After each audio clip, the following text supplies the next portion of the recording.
السلام علیکم ورحمۃ اللہ وبرکاتہ۔ رات شادی میں ایک آنٹی سے ملاقات ہوئی۔ تقریباً 40 سال تک کی ہوں گی، لیکن اتنی خوبصورت کہ ایسا لگ رہا تھا جیسے 25 کی ہوں۔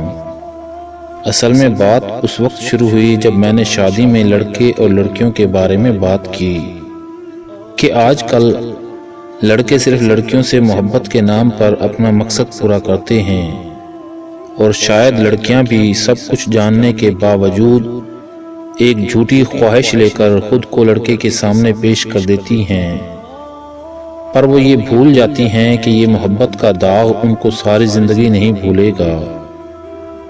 محبت تو پہلے ہوتی تھی، جب لوگ کچے گھروں میں رہتے تھے، موبائل فون نہیں ہوتے تھے۔ آنٹی نے مجھے اپنے پاس بلایا اور کہا، چل میں تجھے پرانے وقت کی محبت کی سچی داستان سناتی ہوں، فیصلہ خود کر لینا۔ ہم دونوں اندر والے روم میں چلے گئے۔ آنٹی نے کہانی سنانا شروع کی۔ یہ بات آج سے لگ بھگ 15 سال پرانی ہے۔ ایک لڑکی تھی تمہاری ہی طرح کی، جوان، خوبصورت، ہر ایک سے اچھے اخلاق سے پیش آتی تھی، لیکن ہاں وہ تھوڑی مغرور تھی۔ میٹرک کے بعد کالج جانے کے لیے گھر والوں سے ضد شروع کر دی۔ گھر والے تعلیم کے خلاف نہیں تھے، لیکن اس ماحول کے خلاف تھے جو ہمارے ملک میں چل رہا ہے۔ خیر کافی ضد کے بعد گھر والے مان گئے۔ ایک گاڑی والے کو سال کے لیے ذمہ داری لگا دی، صبح لے کر جانا اور شام واپس چھوڑ جانا۔ کالج میں جانے کے بعد وہ بہت خوش تھی، کیونکہ کچھ پڑھنے کا شوق بھی تھا اور کچھ لطف اندوز ہونے کا بھی۔ وقت گزرتا گیا اور کالج جاتے ہوئے اسے 1 سال کا عرصہ گزر گیا۔ رزلٹ آیا تو اچھے نمبروں سے پاس تھی۔ وہ بہت خوش ہوئی اور گھر والے بھی، اور کیوں نہ ہوتے، وہ ان کی اکلوتی اولاد جو تھی۔ دوسرا سال شروع ہوا تو وہ ایک لوکل گاڑی سے آنے جانے لگی۔ ایک دن گاڑی میں اس کے لیے جگہ نہیں بن سکی۔ اس کی ساری فرینڈ اس گاڑی میں تھیں، لہٰذا اسے فرنٹ سیٹ پر بیٹھنا پڑا۔ راستے میں جاتے ہوئے بار بار ڈرائیور کو دیکھتی، نہ جانے کیا کشش تھی اس میں جو خود کو بار بار روکنے کے بعد بھی اسے دیکھے جا رہی تھی۔ وہ انتہائی خوبصورت اور ایک معصوم سی طبیعت کا مالک تھا۔ اس نے ایک بار بھی اس کی طرف پلٹ کر نہیں دیکھا۔ شاید وہ اس کو اس بات کا احساس دلانا چاہتا تھا کہ وہ عورت ذات کی بہت عزت اور احترام کرتا ہے، یا پھر وہ نقاب میں اس بات کا اندازہ نہیں لگا پا رہا تھا کہ لڑکی کیسی ہوگی یا یہ کس گھرانے سے ہوگی۔ وہ اس کی زندگی میں پہلی بار ہوا تھا جب اسے کوئی اتنا اچھا لگا تھا۔ اس لڑکی کی منگنی بچپن میں ہی ہو گئی تھی، اسی لیے شاید اس نے کسی اور کے بارے میں کبھی نہیں سوچا۔ دن گزرتے گئے اور لڑکا پہلے سے زیادہ اس میں دلچسپی لینے لگا۔ وہ سارے راستے میں باتیں کرتے رہتے، ایک دوسرے کو پیار کی کہانیاں سناتے۔ لڑکا اسے ہمیشہ یہی کہتا کہ وہ بہت غریب ہے اور دنیا میں اس کا کوئی نہیں ہے۔ ایک بہن تھی جس کی شادی کر آیا ہوں۔ ساتھ میں وہ یہ احساس بھی دلاتا کہ پیار میں لوگ کیا کیا قربانیاں دیتے ہیں۔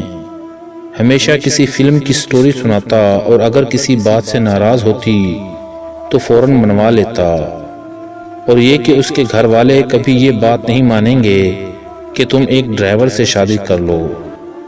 بات تو اس کی شاید ٹھیک تھی، لیکن اسے خود پر یقین بھی تھا کہ وہ گھر والوں کو منوا لے گی۔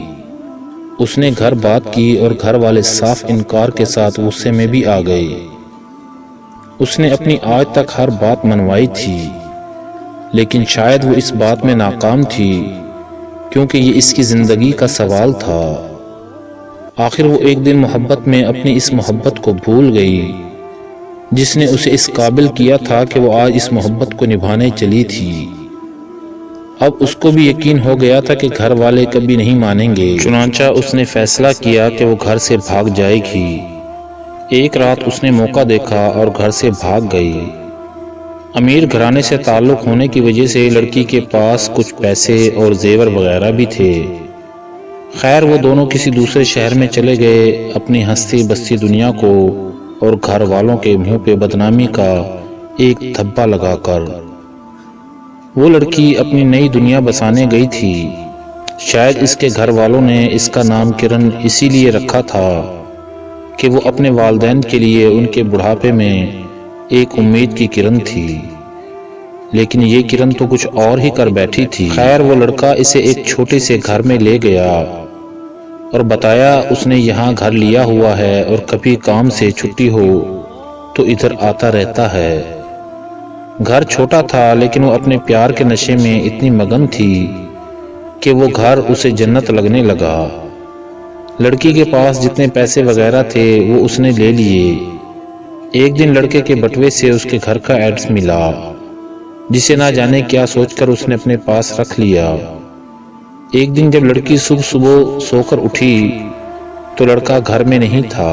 وہ کچھ پریشان ہوئی لیکن یقین تھا انتظار کرتے کرتے دوپہر اور پھر شام ہو گئی۔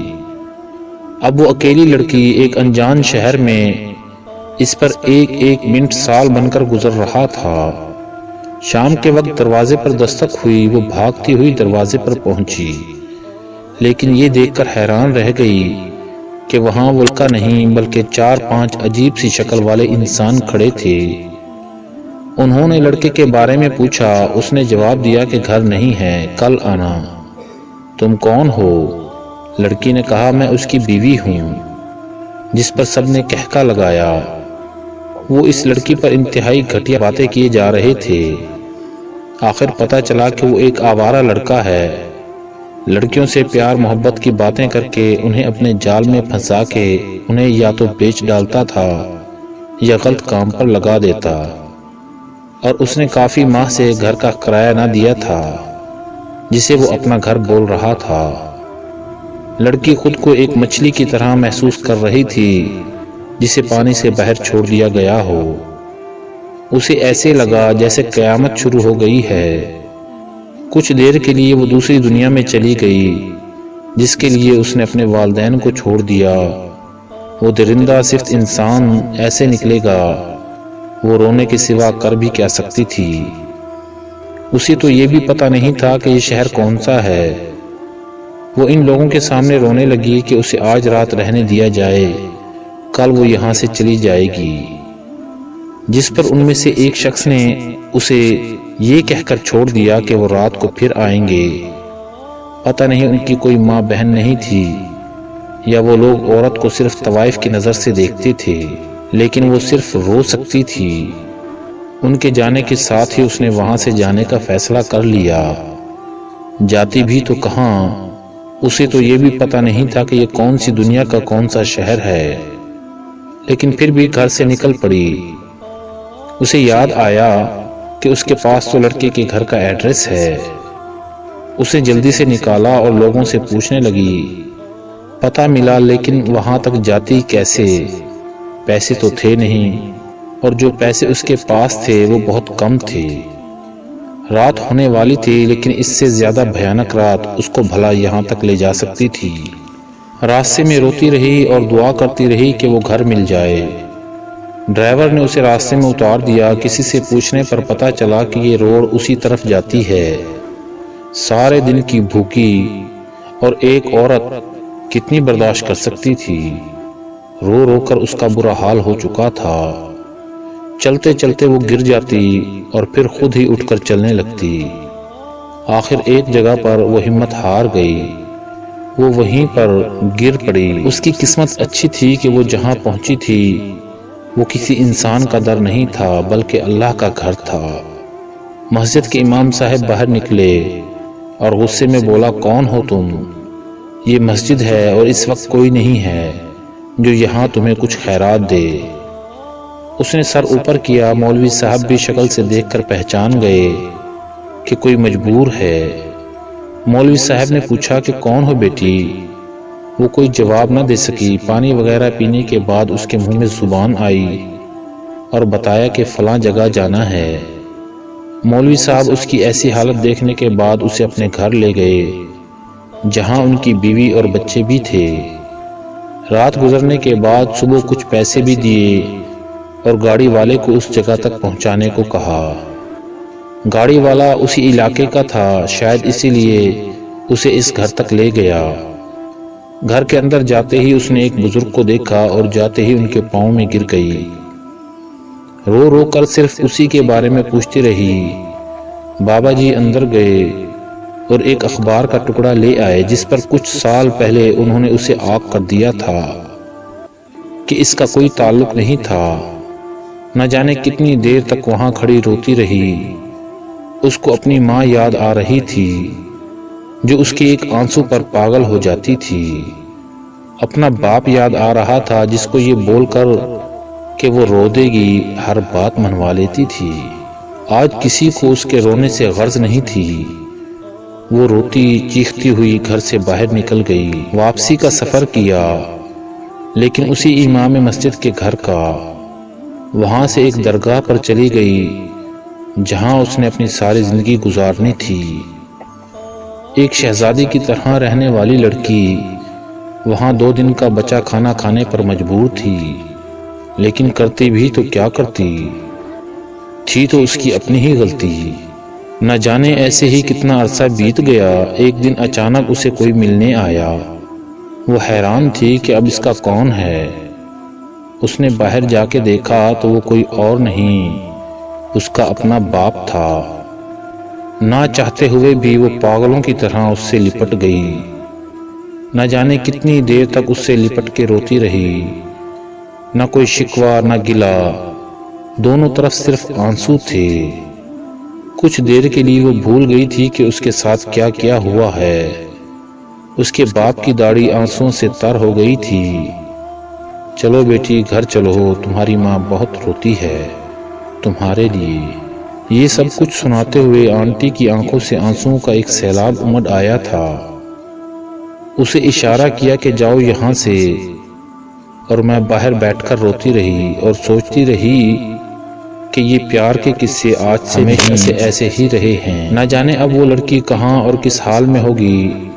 ایسے ہی کچھ حالات بھاگے ہوئے لوگوں کے ساتھ ہوتے ہیں۔